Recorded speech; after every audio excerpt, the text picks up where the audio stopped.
অনদে ইসে মাছ দেখা যায়, হ্যাঁ ওর ভেদা মাছ তো ঢুকছে।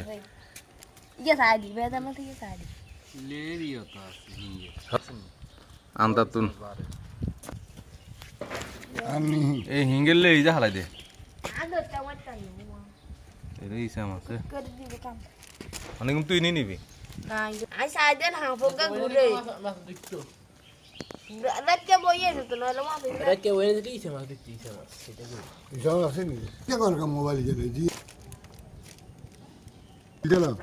আরে হিংমা থেকে আলাদা হিংকে দেখি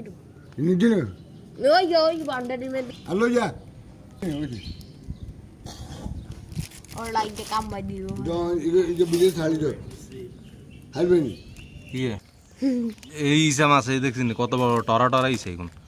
দেন আগে আনতা বইলে জাল কিনলে কত ইসে মাছ তিনটে সে দেন এই কয় কি একদম এই ক্লিন। তাহলে মাছ এখন আনতাতে পাওয়া গেছে কেন অবশেষে এই ঘুটি মাছ, ইসা মাছ, তারপর হচ্ছে বাইং মাছ, শিং মাছ।